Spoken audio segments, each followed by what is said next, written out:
అందరికీ నమస్కారం. आप सभी को ब्रह्मर्षि तटवर्ती राघवराव सर का नमस्कार। కార్యక్రమం ప్రారంభించే ముందు మన గురువు గారు అయినటువంటి బ్రహ్మర్షి పత్రి గారికి ఒక్కసారి మనం ధన్యవాదాలు చెప్పుకుందాం. कार्यक्रम शुरू करने से पहले हमारे परम गुरु ब्रह्मर्षि पितामह पत्री जी को फिर से एक बार धन्यवाद करते हैं, ఎందుచేతనంటే क्योंकि ఆయన యొక్క సాంగత్యం వల్ల, ఆయన మనందరికీ అందించినటువంటి జ్ఞానం వల్ల, क्योंकि उनके सांगत्य के वजह से, उनके द्वारा जो ज्ञान हम तक पहुंचा है, उसके वजह से మనము ఎంతో జ్ఞానాన్ని సంపాదించుకుంటున్నాం, हम बहुत ज्ञान अर्जित कर चुके हैं జ్ఞానాన్ని పెంచుకుంటున్నాం, और भी ज्ञान प्राप्त कर रहे हैं, నిర్వాణానికి దగ్గరవుతున్నాం. निर्वाण के समीप हो रहे हैं। మన ద్వారా ఎంతో మందికి ఈ జ్ఞానాన్ని అందించగలుగుతున్నాం. हमारे द्वारा अनेक लोगों तक इस ज्ञान को पहुंचा रहे हैं। ఒక రకంగా చెప్పాలంటే మన జీవితాన్నే మార్చుకున్నాం. हम हमारा जीवन को ही बदल चुके हैं, ऐसा भी हम कह सकते हैं। ఎన్నో మనలో ఉన్నటువంటి ఎన్నో లోపాలు సరి చేసుకున్నాం. हमारे भीतर उपस्थित अनेक खामियों को हम सुधार चुके हैं ఇంకా సరి చేసుకుంటున్నాం. और भी ठीक कर रहे हैं। భగవద్గీత ద్వారా भगवत गीता के द्वारा శ్రీకృష్ణ భగవానుడు श्री कृष्ण भगवान చెప్పినటువంటి ఎన్నో విషయాలు के द्वारा कहा गया अनेक विषयों को తెలుసుకోవడమే కాదు, सिर्फ जानना ही नहीं, ఆచరణలో పెట్టే ప్రయత్నం చేస్తున్నాం. आचरण में रखने का प्रयत्न भी कर रहे हैं। ఇది సామాన్యమైన విషయం కాదు. ये कोई सामान्य बात नहीं है।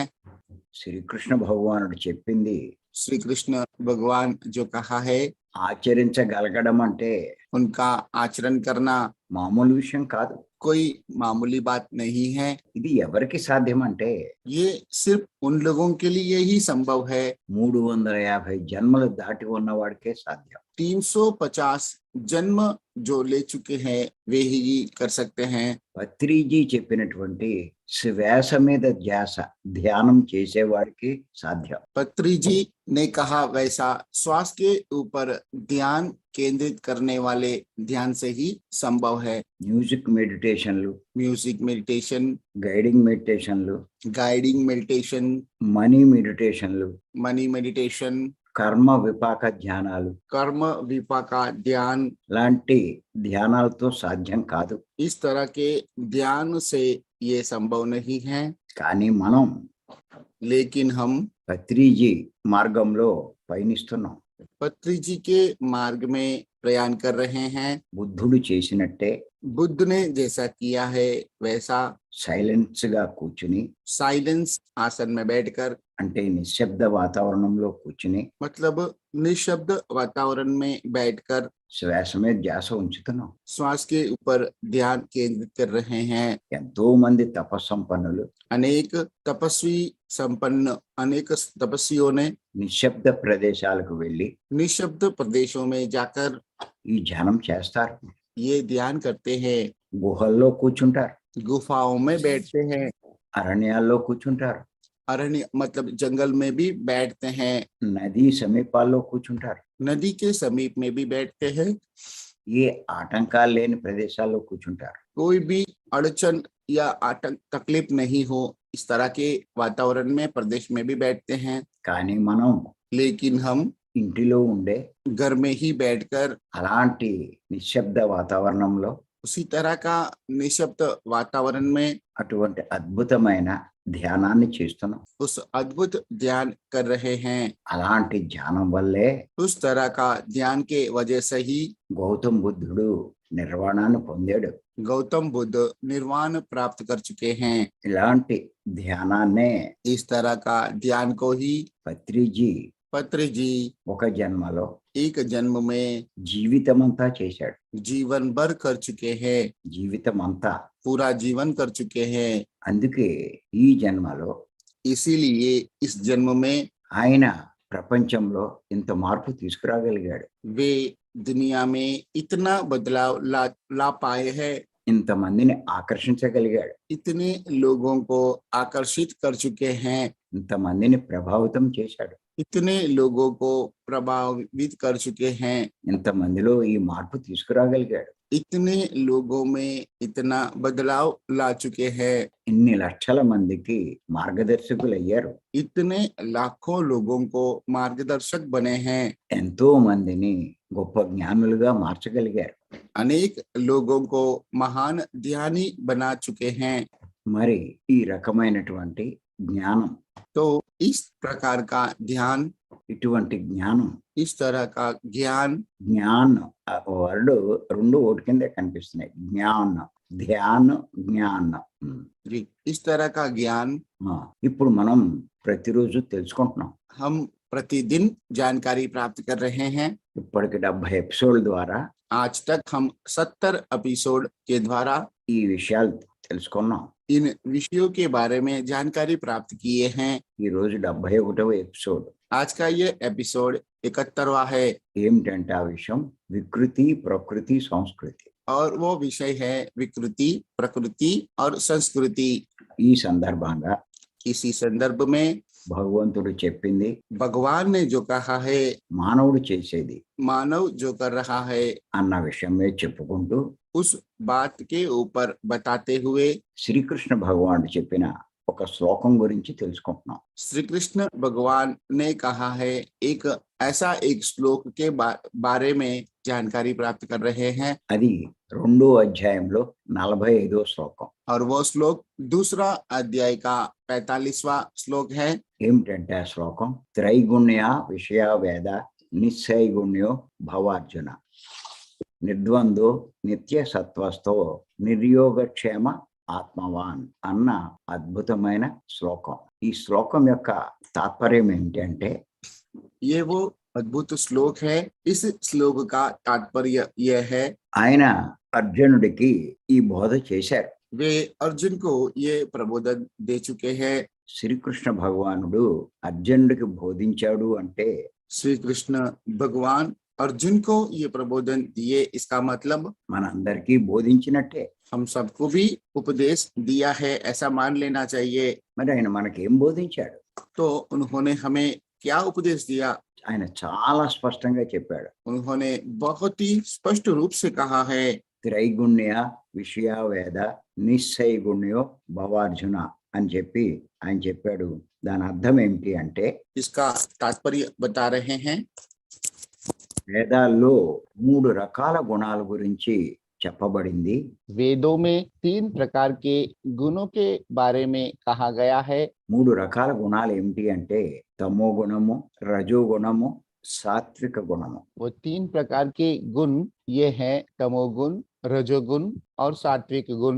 ఈ 3 రకాల గుణాల్లో ఉన్నవారు इन 3 प्रकार के गुणों में जो लोग रहते हैं, సంసార విషయాల మీద ఆసక్తి చూపిస్తారు. संसार के विषयों पे ऊपर आसक्ति दिखाते हैं, ప్రాపంచిక విషయాల మీద ఆసక్తి చూపిస్తారు. प्रापंचिक विषयों के ऊपर आसक्ति दिखाते हैं। కానీ నువ్వు लेकिन तुम ఈ 3 గుణాలు అధిగమించాలి. इन तीनों गुणों को से पार जाना है, నిర్గుణుడివి కావాలి. निर्गुण बनना है। ఎంత స్పష్టంగా చెప్పారు చూడండి శ్రీకృష్ణ భగవానుడు. कितना स्पष्ट रूप से कहा है श्री कृष्ण भगवान ने। మన జీవితం ఆనందమయం కావాలి అంటే, हमारा जीवन को आनंदमय बनाने के लिए, శాశ్వత ఆనంద స్థితి మనం పొందాలి అంటే, शाश्वत आनंद स्थिति को हम प्राप्त करने के लिए, అనిర్వచనీయమైన ఆనందాన్ని మనం పొందాలంటే, उस तरह का अवर्णनीय आनंद स्थिति को प्राप्त करने के लिए, వర్ణించలేని, ఎవరు చెప్పలేరు जी, దాని గురించి, అటువంటి ఆనందం जिसके बारे में कोई वर्णन नहीं कर सकते हैं, उस तरह का आनंद మనము ఈ 3 గుణాలు అధిగమించాలి. हमें इन तीनों गुणों से आगे बढ़ना है, నిర్గుణుడు కావాలి. निर्गुण बनना है। అనిర్వచనీయమైన ఆనందం అంటే నిర్వచించలేనటువంటి ఆనందం పొందాలంటే, వర్ణించలేని ఆనందం పొందాలంటే, अवर्णनीय आनंद प्राप्त करने के लिए, ఆ ఆనందం ఎలా ఉంటుందో మనం తెలుసుకోవాలి. ये आनंद कैसा होता है इसे जानना है। అటువంటి ఆనందం గురించి इस तरह का आनंद के बारे में ఓషో మహాశయుడు ओशो महाशय ने వివరించడం జరిగింది. विवरण दिया है। ప్రపంచంలో दुनिया में భార్యాభర్తలు पति पत्नी ఎన్ని గొడవలున్నా अनेक झगड़ों के बावजूद, विवादों के बावजूद, ఇద్దరికి ఎన్ని భేదాలున్నా दोनों में अनेक भेदभाव होने के बाद भी కలిసి ఉండడానికి ముఖ్య కారణం ఏమిటి అంటే मिल के रहने का मुख्य कारण यह है క్షణకాలం పొందే సంభోగ ఆనందం కోసమే. क्षण काल में प्राप्त करने वाले संभोग आनंद के लिए ही ఈడు రాగానే उम्र होते ही పురుషుడు స్త్రీ పొందు కోసం చూస్తాడు. पुरुष स्त्री सुख के लिए प्रयत्न करता है। స్త్రీ పురుషుని పొందు కోసం ప్రయత్నిస్తుంది. स्त्री पुरुष का सुख के लिए प्रयत्न करती है। పొందు కోసం అంటే ఒకటవడానికి ప్రయత్నిస్తారు. एक होने का प्रयत्न करती है। पुरुष का सुख प्राप्त करने के लिए या पुरुष का मिलन के लिए प्रयत्न करते हैं। స్త్రీ ప్రయత్నిస్తుంది. स्त्री प्रयत्न करती है ఎందుకోసము అంటే ఈ సంభోగ ఆనందం కోసం. इस संभोग का आनंद के लिए ही। వారి సంసారంలో उनके संसार में ఎన్ని గొడవలున్నా వారిద్దరి మధ్య अनेक विवाद होने के बावजूद भी, వారిద్దరి మధ్య उन दोनों के बीच में अनेक विवाद भी हो सकते हैं, उसके बाद भी కలిసే ఉంటారు. साथ में ही रहते हैं। తిట్టుకుంటూ ఉంటారు, एक दूसरे को गालियां देते हैं, కొట్టుకుంటూ ఉంటారు, मारा मारी करते हैं, కానీ విడిపోరు. लेकिन अलग नहीं होते हैं। కారణం ఈ సంభోగ ఆనందం కోసమే. कारण ये संभोग आनंद के लिए ही। నిజంగా అనుకోని సంఘటన జరిగి वास्तव में जो नहीं सोचे ऐसा कोई संगठन घटित होता है, ఒకరికొకరు దూరం అయినప్పుడు एक दूसरे से दूर हो जाते हैं, అంటే మరణించినప్పుడు, मतलब मृत्यु होने के बाद, లేకపోతే సంపాదన కోసం దూరమైనప్పుడు, अथवा धन कमाने हेतु दूर चले जाते हैं, तब భరించలేని విరహాన్ని పొందుతారు. असह्य विरह प्राप्त करते हैं। కారణం ఏంటంటే ఆ క్షణకాలం పొందే సంభోగ ఆనందం కోసమే. कारण उस क्षण काल में प्राप्त करने वाली आनंद के लिए ही। ఇదంతా ఎందుకు చెప్తున్నాను అంటే ये सब इसलिए बता रहा हूँ, ఈ సంభోగ ఆనందం యొక్క గొప్పతనం మీకు చెప్పడానికే. संभोग आनंद का महानता आपको बताने के लिए। చాలా మంది अनेक लोग ఆ ఆనందం పొందడానికి इस आनंद को प्राप्त करने के लिए రోజుకి ఒక్కసారి కాదు, दिन में एक बार ही नहीं, 3-4 సార్లు, 3-4 बार ఇంకా ఎక్కువగా और भी अधिक बार సంభోగిస్తూనే ఉంటారు. संभोग करते ही रहते हैं, ఎందుకు అంటే क्योंकि ఆ ఆనందం అంత గొప్పది కాబట్టి. वह आनंद इतना महान है इसलिए। కానీ लेकिन అంత గొప్ప ఆనందం కూడా इतना महान आनंद भी క్షణకాలమే ఉంటుంది. क्षण काल ही रहता है। అటువంటి ఆనందం పొందాలి అంటే इस तरह का आनंद पाने के लिए అది ఒక్కటే మార్గం वो एक ही मार्ग है, అని అందరి యొక్క అభిప్రాయం. ऐसा सभी लोगों का अभिप्राय है।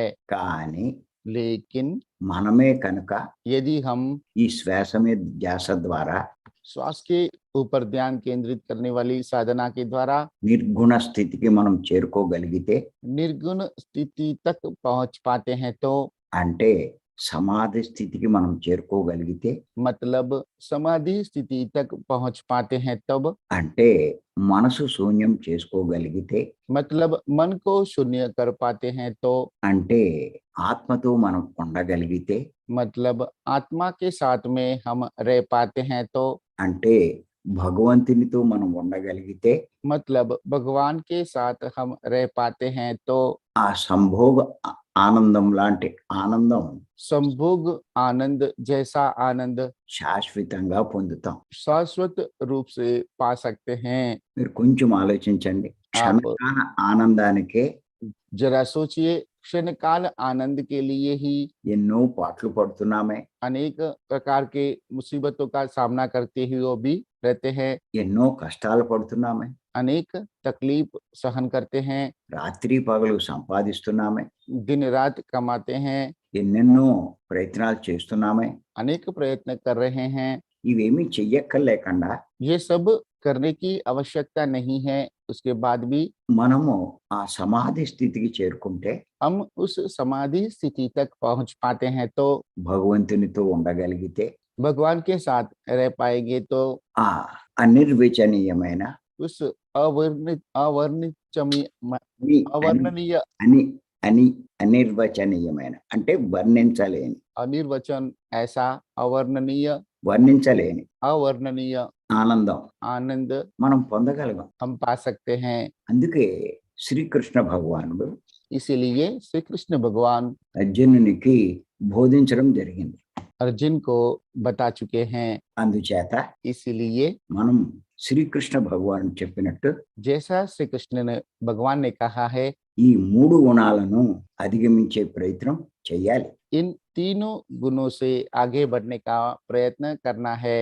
ఎంతసేపు ఈ సంసార విషయాలలో ఉండేటువంటి ఈ గుణాల్లో ఉండడం కాదు, हमेशा संसार के विषयों में रहने वाली इन गुणों के बारे में नहीं, ఈ గుణాలను అధిగమించాలి. इन गुणों से आगे बढ़ना है।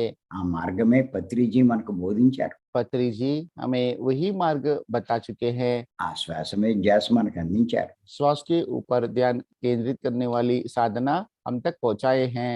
ఆ పనే ప్రతిరోజు మనం చేస్తున్నాం. हम सब वही काम हर दिन कर रहे हैं। నిజంగా మనం చాలా అదృష్టవంతులం. निश्चित रूप से हम सब बहुत नसीब वाले हैं।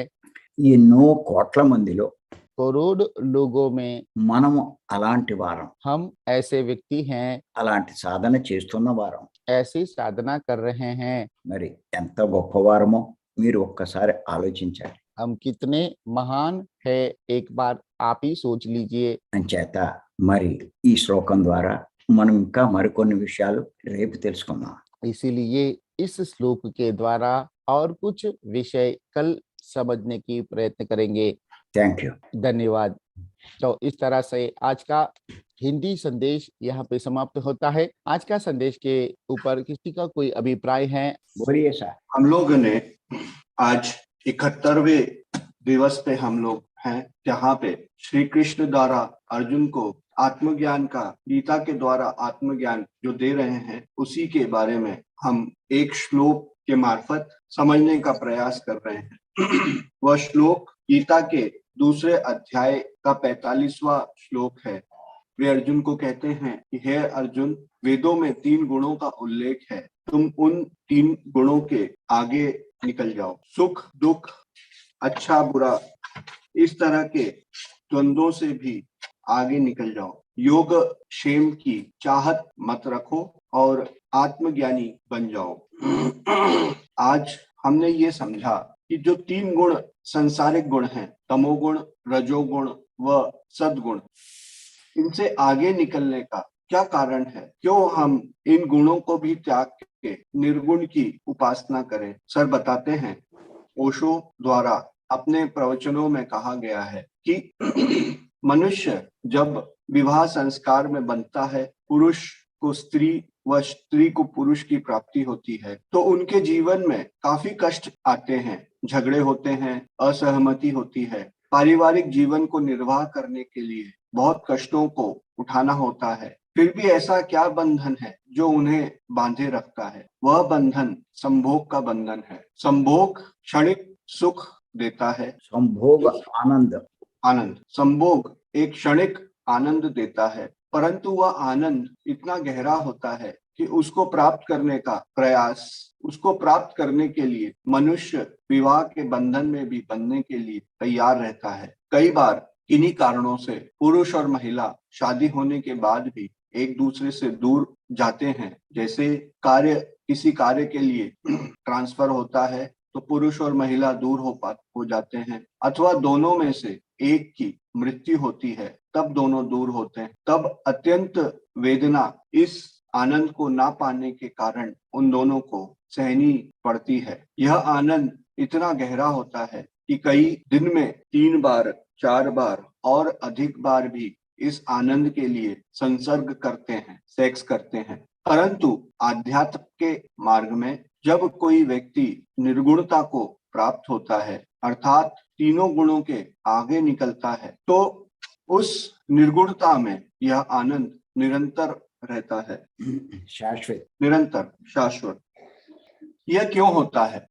निर्गुण स्थिति में मन शून्य होता है, जिसे ओशो अपने प्रवचनों में समाधि स्थिति कहते हैं। उस समाधि स्थिति में अर्थात निर्गुण स्थिति में अर्थात मन शून्य हो जाने की स्थिति में अर्थात आत्मा के पास रहने वाली स्थिति में अर्थात भगवान के पास रहने वाली स्थिति में संभोग के आनंद जैसा ही आनंद प्राप्त होता है, परंतु वह क्षणिक सुख, क्षणिक आनंद ना होकर शाश्वत आनंद रहता है।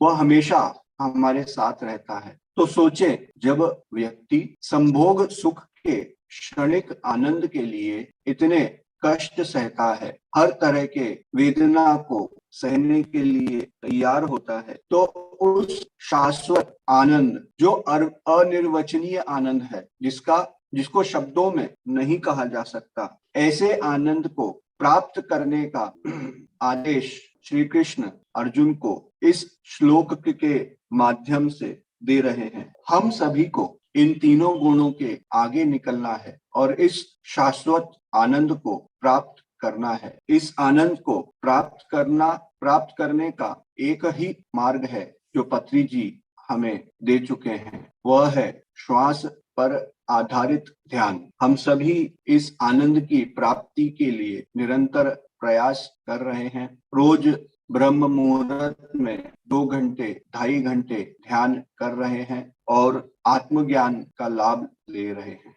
हम लोग काफी फॉर्चुनेट हैं कि हमें इस ग्रुप का लाभ, इस संघ का लाभ मिल रहा है। ऐसे करोड़ों मानव इस दुनिया में हैं जो केवल संभोग के क्षणिक आनंद में ही डूबे हुए हैं, परंतु इस शाश्वत आनंद की उन्हें कोई पहचान नहीं है। परंतु हम सब इस शाश्वत आनंद को पाने के हकदार हैं। हम सब वे हैं जिन्होंने कम से कम 350 जन्म ले चुके हैं। अनेक गुणों में वे जन्म हमारे हो चुके हैं, परंतु अब इस जन्म को न तामसिक, न राजसिक, न सात्विक, इस जन्म को निर्गुण जन्म हम सबको बनाना है। आप सबका बहुत बहुत धन्यवाद। Thank you sir, thank you. Chiranjeevi, yes sir. ఇక్కడ ఆయుష్ కి ఒక విషయం చెప్పాలి మనం. Yes sir. చెప్పనా? Yes sir. Ayush ji, yes sir. ఈ సందర్భంగా చెప్పమ్మా. आयुष जी, इस संदर्भ में మీకు ఒక సందేహాన్ని నేను క్లియర్ చేయాలనుకుంటున్నా. आपका एक संदेह को यहाँ पे दूर करना चाहता हूँ, ఎందుచేతనంటే क्योंकि లోకంలో दुनिया में 2 రకాల ఆరాధనలు ఉన్నాయి. 2 प्रकार के आराधनाएं हैं. ఒకటి సగుణారాధన, एक सगुणाराधना, 2 నిర్గుణారాధన. दूसरा निर्गुणाराधना. సగుణారాధన అంటే విగ్రహారాధన. सगुणाराधना मतलब विग्रह आराधना, मतलब मूर्ति की आराधना, పూజలు, నోములు, వ్రతాలు లాంటివి. पूजा, व्रत इत्यादि. నిర్గుణారాధన అంటే निर्गुणाराधना का मतलब శ్వాస మీద ధ్యాస ఉంచి ధ్యానం చేయడం. श्वास के ऊपर ध्यान केंद्रित करते हुए ध्यान करना. సగుణారాధనలో విగ్రహాన్ని ఆరాధిస్తారు. सगुणाराधना में मूर्ति का आराधना करते हैं, అంటే విగ్రహంతో ఉంటారు. मतलब मूर्ति के साथ में रहते हैं. కానీ నిర్గుణారాధనలో लेकिन आराधना में ఆత్మతో ఉంటారు. आत्मा के साथ में रहते हैं, అంటే సాక్షాత్తు పరమాత్మతో ఉంటారు. मतलब साक्षात परमात्मा के साथ में रहते हैं. మరి సగుణారాధన చాలా మంది చేస్తున్నారు. तो सगुणाराधना अनेक लोग कर रहे हैं అదే సరైన ఆరాధన అని అనుకుంటారు. और उसी को सही आराधना भी मानते हैं. మనం నిర్గుణారాధన గురించి చెప్తూ ఉంటే हम निर्गुण आराधना के बारे में बताते हैं तब వారు అపార్థం చేసుకుంటారు. वो हमें समझ नहीं पाते हैं. మనం వారి మతాన్ని ఏదో మార్చేస్తున్నామని భయపడతారు. हम उनका धर्म परिवर्तन कर रहे हैं ऐसा सोचते हैं. కానీ సగుణారాధన, लेकिन सगुणाराधना, నిర్గుణారాధన निर्गुण आराधना ఎవరికి నచ్చింది వాళ్ళు చేసుకోవచ్చు. जिनको पसंद है वो वैसा कर सकते हैं, కానీ దానికి లేకిన్ తగ్గ ఫలితాలే వాళ్ళు పొందుతారు. लेकिन उसके अनुसार ही उन्हें फल मिलते हैं.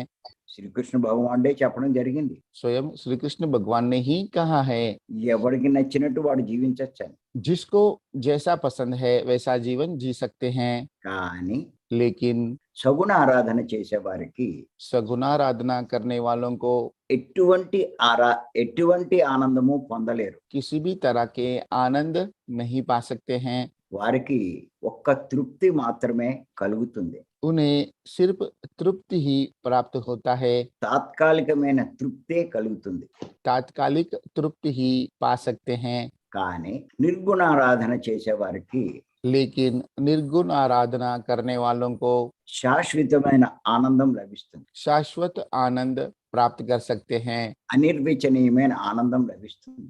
अनिर्वचन ऐसा आनंद प्राप्त कर सकते हैं। సంభోగ ఆనందం లాంటి ఆనందం శాశ్వతంగా లభిస్తుంది. संभोग में प्राप्त होने वाली आनंद शाश्वत रूप से पा सकते हैं।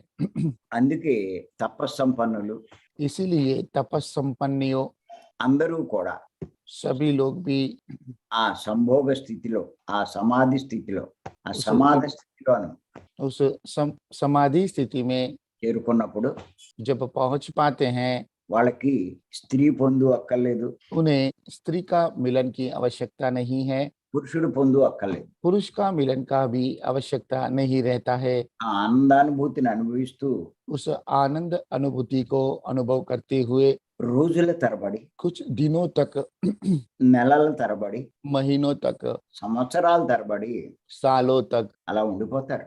उसी तरह से रह जाते हैं।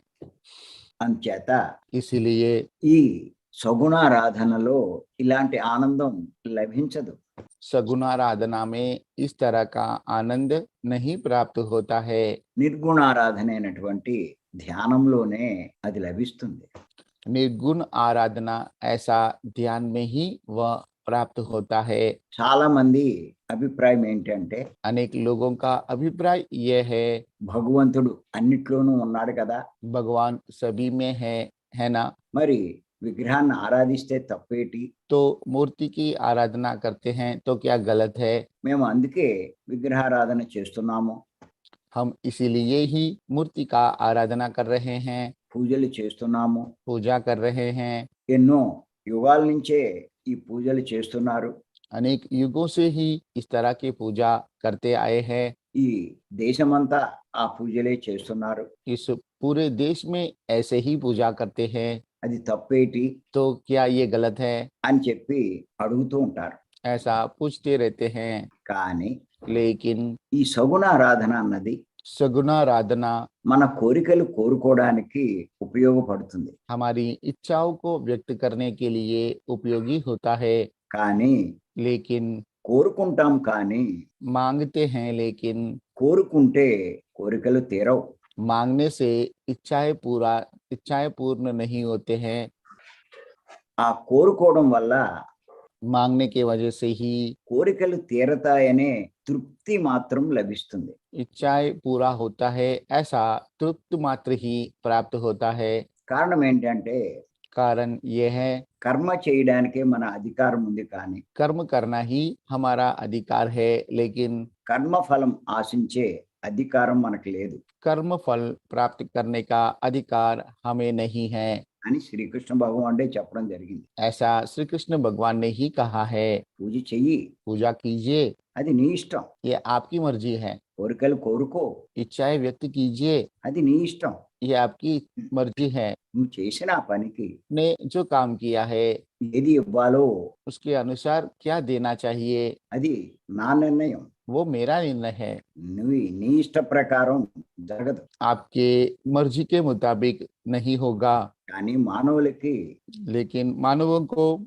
అలా కోరుకుంటే इस तरह से मांगने से ही ఎంతో తృప్తి ఉంటుంది. बहुत तृप्ति प्राप्त होता है, వారికి ఆనందం లభించదు. उन्हें आनंद प्राप्त नहीं होता है। సంభోగ ఆనందం లాంటి ఆనందం లభించదు. संभोग आनंद जैसा आनंद उन्हें प्राप्त नहीं होता है, కానీ అటువంటి ఆనందం लेकिन उस तरह का आनंद నిర్గుణ ఆరాధనల వల్లే లభిస్తుంది. निर्गुणाराधना के द्वारा ही प्राप्त होता है। అంచేత పత్రిజీ ఆ నిర్గుణారాధనే చేయమని చెప్తారు. इसीलिए पत्री जी ऐसा निर्गुण आराधना ही करने के लिए कहते हैं, ఎంచేతంటే क्योंकि ఇప్పటిదాకా अब तक లోకంలోని గురువులందరూ दुनिया के सभी गुरु సగుణారాధన గురించే చెప్పారు. सगुणाराधना के बारे में ही बताए हैं, నిర్గుణారాధన గురించి ఎవరూ చెప్పల.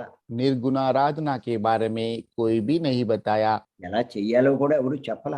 किस तरह से करते हैं वो भी किसी ने नहीं बताया। సగుణారాధన గురించి రకరకాలుగా చెప్పారు. सगुणाराधना के बारे में अनेक प्रकार से बताए हैं, పూజలు చేయమన్నారు, पूजा करने के लिए कहा है, నోములు చేయమన్నారు, नोम करने के लिए कहा है, వ్రతాలు చేయమన్నారు, व्रत करने के लिए कहा है, మరి స్తోత్రాలు చదవమన్నారు, स्तोत्रों का पाठन करने के लिए कहा है, జపాలు చేయమన్నారు, जप करने के लिए कहा है, యజ్ఞ యాగాలు చేయమన్నారు. यज्ञ याग करने के लिए कहा है। అక్కడ దాకా చెప్పారు. बस यहीं तक ही बताया है। అందుకే లోకంలో అందరికీ इसीलिए दुनिया में सभी लोगों को అవే ఆరాధనలు అనేటువంటి బలమైన నమ్మకం ఏర్పడింది. यही आराधनाएं हैं, ऐसा बलपूर्वक विश्वास उन्हें हुआ है। కానీ పత్రి గారు మాత్రమే लेकिन पत्री जी ही నిర్గుణారాధన గురించి చెప్పడం జరిగింది.